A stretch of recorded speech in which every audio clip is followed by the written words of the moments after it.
Chapter 8, Dinosaur Brain. It turned out to be a cool summer. I figured we'd get in trouble for running into the pond. It looked bad for a while when the cops drove us home and I got out all soaking wet and covered with gook. And when Grim was hosing me down, he had this really pruny look on his face like he was smelling something bad. But the cops made out like I was a hero or something rescuing the poor crippled midget kid. So Grim listens to the cops and then he gives me this weird look like, imagine my surprise. And he goes in the house and then Graham comes running out in her nightgown with this big fluffy towel and she really makes a fuss. Me rescuing Freak. What a joke, right? Except that's how it must have looked from a distance because they never knew it was Freak who rescued me or his genius brain and my big dumb body. Graham is there rubbing me with a towel and her hands are shaking and she's saying, "Oh, I saw those blue lights and I thought the worst." And Grim is behind her and looking at me real intense and shaking his head and he's saying, "Who'd have thunk it, Mabel?" which is some kind of joke because Graham's name is not Mabel. Anyhow, they take me inside, and the first thing Graham does is give me a bowl of ice cream. And Grim, now he keeps shaking his head, and he goes, "What this young man needs is a cup of coffee, real coffee." And then he gets busy putting the filter in the machine and measuring out the coffee and standing by while it drips through, and he's got this stern look like he's thinking deep thoughts. By the time I polish off the ice cream, Grim is handing me coffee in a china cup from the set they never use. He gives me that cup like it's a really big deal, maybe because I'm not allowed to drink coffee yet. And he's so grim-like and serious, I open my mouth to say, "What's the big deal? You really think this is my first cup of coffee?" Yeah, right. And something happens and the words come out, "Thank you, sir." And it's like I'm possessed or something. I have no idea where the things I'm saying are coming from or why. I go, "Thanks for the towel, Graham, and the ice cream. Could I have sugar in the coffee? 2 teaspoons, please?" And Graham claps his hands together and says, "Of course you can, son." And it's like, whoa, because he never calls me that. Always calls me Max or Maxwell or that boy. Next thing, he's clearing his throat and coughing into his fist, and Graham is looking at the two of us, and she gets this Graham-like glow like this is how it's supposed to be. The way things always happen on the Wonder Years, with the family getting all gooey and sentimental about some numb thing the bratty kid did while he's having all these wonderful years or whatever. Graham says, "I want you to promise me something, Maxwell dear. Promise me you'll keep away from that hoodlum boy and his awful friends. Nobody got hurt this time, but I shudder to think what might have happened." And Grim, bless his pointed little head, he goes, "Maxwell can handle himself, can't you? Max?"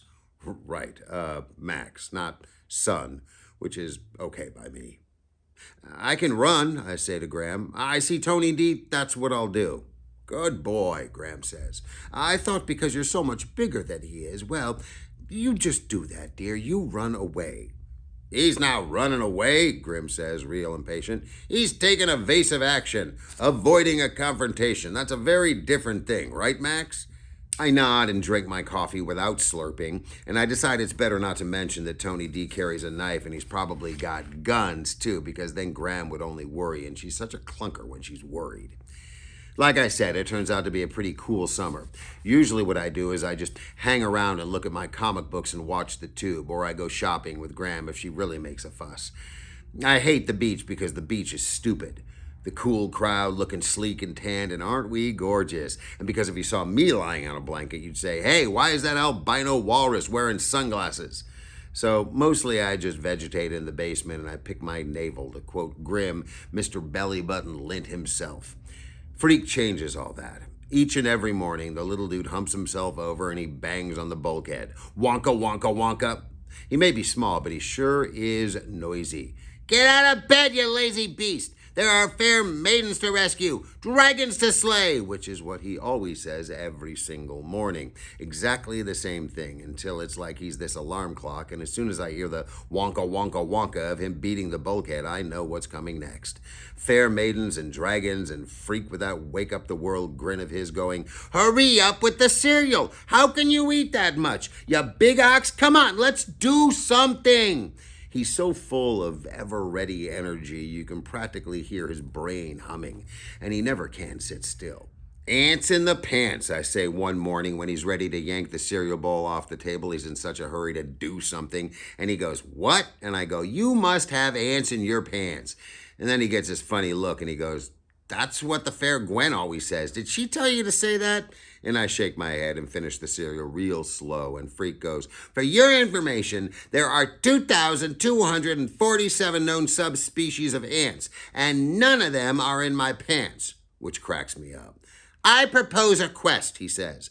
"We shall journey far to the east and see what lies there." By now I know what a quest is because Freak has explained the whole deal, how it started with King Arthur trying to keep all his knights busy by making them do things that proved how strong and brave and smart they were, or sometimes how totally numb. Because how else can you explain dudes running around inside big clunky tin cans and praying all the time? Which I don't mention to Freak because he's very sensitive about knights and quests and secret meanings. Like how a dragon isn't really just a big slimy fire-breathing monster. It's a symbol of nature or something. "A dragon is fear of the natural world," Freak says. "An archetype of the unknown." I go, "What's an archetype?" And Freak sighs and shakes his head and reaches into his knapsack for his dictionary. And this is true. He really does keep a dictionary in his knapsack. It's his favorite book. And he pulls it out like Arnold Schwarzenegger pulling out a machine gun or something. That's the fierce look he gets with a book in his hand. "Go on," he says. It makes me take the book. "Look it up." Now I wish I hadn't said anything about this Archie-type dude because I hate looking up stuff in his stupid dictionary. "Starts with an A." I know that. "AR," he says. "Just go along the A's until you come to AR. Yeah, right. Easy for a genius to use the dictionary since he already knows how to spell the words. And R's never look like backwards E's to Freak, which is the way they look to me sometimes, unless I really squint and think about it. "Careful," he says. "You'll bite off your tongue and then we'll have to waste the day at the emergency room getting it reattached. Microsurgery is such a bore. Didn't anybody ever tell you that?"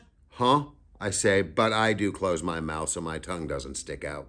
I'm still looking in the dictionary for archetype, and I'm looking for words that are underlined with red ink because that's what Freak does the first time he looks up a word.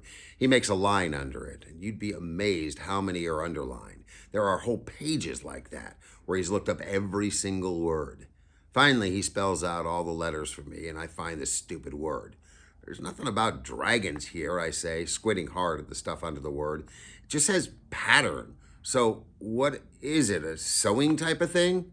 Freak has this disgusted look, and he takes a dictionary and he goes, "You're hopeless. Pattern is the first definition. I was referring to the second definition, which is much more interesting. A universal symbol or idea in the psyche expressed in dreams or dream-like images." Like that helps, right?